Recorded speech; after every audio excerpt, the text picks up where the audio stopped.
FC Barcelone les amis, cette fois-ci nous allons parler de la terrible nouvelle les amis de la semaine. Alors là les amis, même moi j'ai eu de la peine pour le Barça.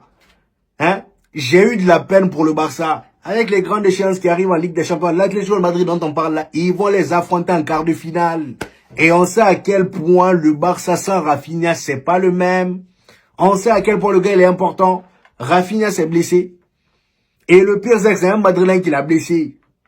Kylian Mbappé, le gars l'a mis une fin de Rafinha a écarté ses jambes. Je pense que c'est à partir de là il s'est claqué. Il s'est fait mal. Voilà. Le gars il s'est levé, il avait directement une démarche bizarre. Voilà, c'est là moi j'ai capté. Donc ici les amis, on a le communiqué médical du FC Barcelone. On nous dit le joueur du FC Barcelone, Rafinha, souffre d'une blessure au biceps fémoral, confirmée par les examens médicaux de la sélection brésilienne, la CBF. Cette blessure fait suite à une gêne ressentie lors du match Brésil-France. Rafinha rentre directement à Barcelone pour entamer sa rééducation. La durée de son indisponibilité est estimée à 5 semaines. Waouh! 5 semaines les amis. Vous savez c'est quoi 5 semaines? Et bah dites-vous qu'il va rater tout ça. Mauvais moment. Pire moment. Il va rater le match face à l'Atlético de Madrid en truc là, comment ça s'appelle en Liga.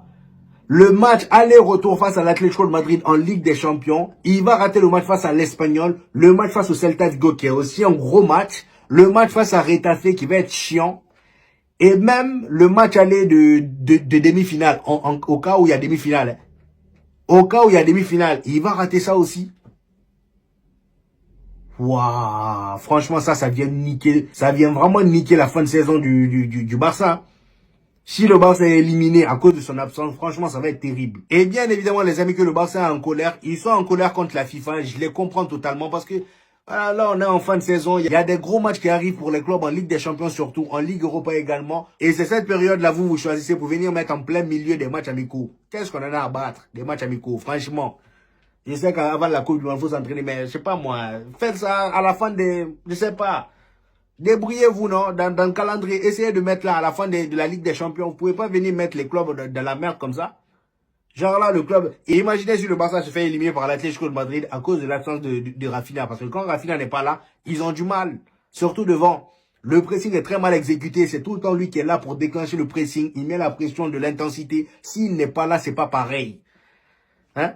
À cause d'un match amical pourri où ils se sont fait taper 2-1, le Barça va flancher. Cela dit, tant mieux pour nous. Hein? Voilà, comme ça au moins en Liga, à tout moment, le Barça fait des faux pas et nous on passera devant. Moi, j'attends que ça. J'attends que ça. Je veux bien compatir à la douleur, mais faut pas déconner. Faut pas déconner, hein. Donc ici, les amis, selon le média Mundo Deportivo, le FC Barcelone est remonté contre la FIFA.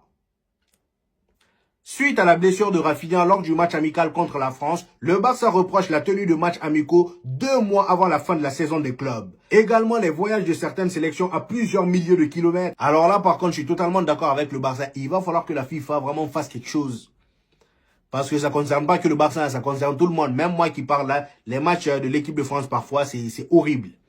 On se rappelle la saison dernière, les blessures répétées, Camavinga, surtout Camavinga. Donc on nous dit les amis, si Rafinha est absent plus de 28 jours, les Blaugrana toucheront 144 000 € d'indemnité de la part de la FIFA. Donc voilà, la FIFA va les payer ça comme indemnité.